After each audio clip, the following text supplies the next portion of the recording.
साथियों नमस्कार, मैं हूं आपका दोस्त कालू माली। साथियों, एमडी जैर का मुख्य सूत्रधार पश्चिमी बंगाल के कोलकाता से दबोचा।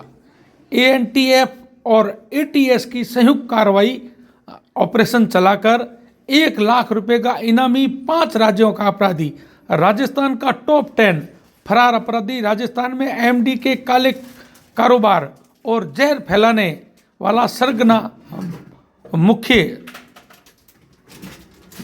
रमेश कुमार को एएनटीएफ और एटीएस ने गिरफ्तार किया है। पूरी जानकारी एटीएस के आईजी विकास कुमार ने प्रेस वार्ता कर इस मामले का पूरा खुलासा किया है। चलो अपन बात करते हैं आईजी विकास कुमार से।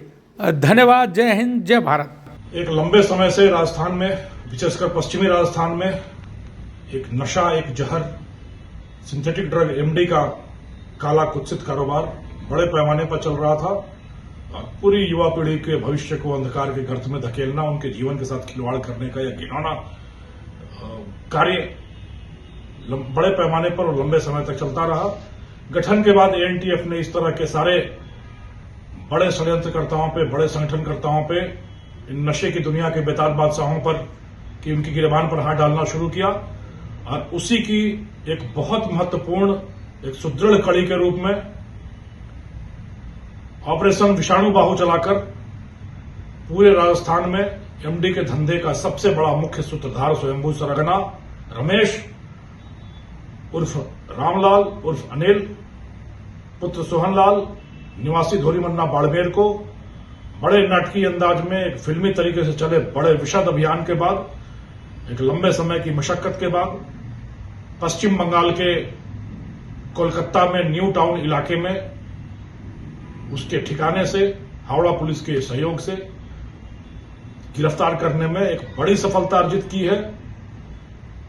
उदाहरण के तौर पर अगर मैं कहूं, इसके आपराधिक क्रियाकलापों का की एक बानगी दूं, झलकियां दूं, तो यह एक ऐसा अपराधी जो राजस्थान में एमडी के धंधे का स्वयंभू सरगना तो है ही है, बेताज बादशाह तो है ही है, राजस्थान के टॉप 10 वांछित फरार अभियुक्तों में है, जिसकी गिरफ्तारी पर 1 लाख रुपए का इनाम था, जिसके आपराधिक कारनामों की धमक से 5 राज्य, राजस्थान, गुजरात, महाराष्ट्र, कर्नाटका और तेलंगाना, इन 5 राज्यों में जिसके खिलाफ मुकदमे दर्ज है।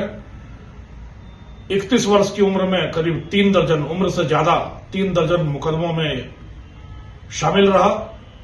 हाल फिलहाल जो बड़ी फैक्ट्रियां पकड़ी गई, जोधपुर के मोगड़ा इलाके में, बाड़मेर के सिड़वा इलाके में, सिरोही में, उन सब के कर्ता धर्ता सरगना के रूप में इसी रमेश का नाम सामने आता रहा। करीब 6 महीने तक चले अभियान के बाद छोटी सी एक सूचना कि यह कलकत्ता में हो सकता है, हवाई टिकटों की गवेषणा की गई।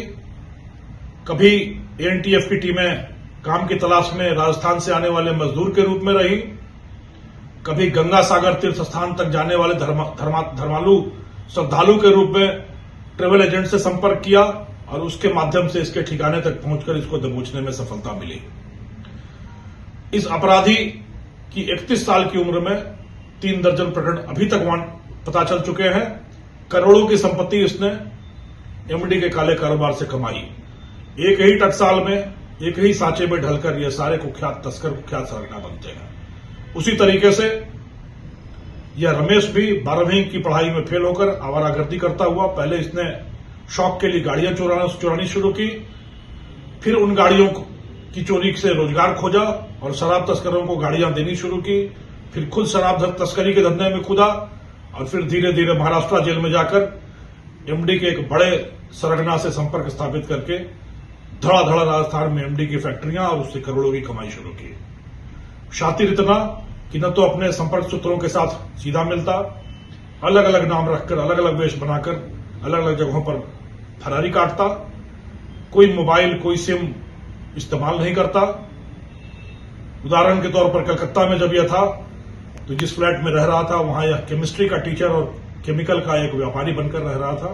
कलकत्ता से अपना व्यापार बढ़ाने की बात कहकर वहां अपना रूप बना रखा था, पर कहते हैं कि बकरे की मां कब तक खैर मनाएगी। आखिर तुम्हारी मंजिल जेल की सलाखें हैं, वहां तक तुम्हें आना ही है। थोड़ी देर भले लग जाए, पर कानून के हाथ इतने लंबे होते हैं कि उन हाथों की पहुंच से बड़ी लंबी गर्दन किसी भी अपराधी की नहीं हो सकती। यदि अपराधी डाल चलेंगे तो पुलिस बल बात चलेगा, और देर आओगे और दुरुस्त आओगे, आना तो कानून के शिकंजे में पड़ेगा ही पड़ेगा। यह मुगालता पालना कि आप कानून से ऊपर हैं, आपकी गर्दन तो कोई हाथ नहीं डाल सकता, यह सिर्फ भ्रम है, वहम है, गलतफहमी है। और इन गलतफहमियों को, इस भ्रमजाल को दूर करते हुए एक के बाद एक एएनटीएफ और एटीएस की टीमें लगातार इस तरह के कुख्यात बड़े वांछितों की गर्दन तक हाथ पहुंचा रही है, उनको उनकी मंजिल तक पहुंचा रही है। ऐसे अपराधियों का हश्र देखकर उस युवा पीढ़ी को सबक लेना चाहिए, एक सीख लेना चाहिए कि इस अपराध के रास्ते में मंजिल सिर्फ जेल की सलाखें हैं। मायूसी और जेल की सलाखें, यही मंजिल होती है इस रास्ते की।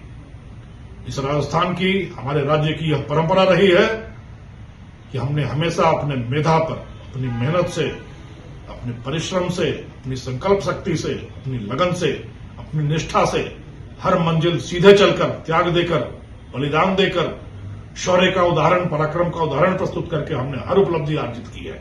यही परंपरा है और यही परंपरा बदस्तूर कायम रहेगी। इस तरह के सारे समाज के कंटक जो हैं, जो बाईपास रास्ते से, शॉर्टकट के रास्ते से प्रसिद्धि पाना चाहते हैं, पैसा कमाना चाहते हैं, उन सब की मंजिल जेल की सलाखें हैं। माध्यम हमेशा राज्य की पुलिस रहेगी, और इन अपराधियों को ध्वस्त करना, जमींदोज करना और नेस्तनाबूद करना, यह कार्य हम लोगों के हाथ में है। यह बदस्तूर जारी रहेगा, और राजस्थान की धरती को, पाक धरती को कलुषित करने का यह जो कुत्सित प्रयास है, कभी सफल नहीं होने दिया जाएगा। राजस्थान नशा मुक्त होगा, स्वच्छ होगा, निर्मल होगा और स्वच्छ होगा। पुलिस करेगी, पुलिस के साथ जनता होगी, और हम सब सहयोग के साथ एक और एक मिलकर 11 बनकर अपने राजस्थान को ऊंचाइयों तक, आसमान की ऊंचाइयों तक पहुंचाएंगे और राजस्थान को प्रगति के मार्ग पर आरूढ़ करेंगे। धन्यवाद।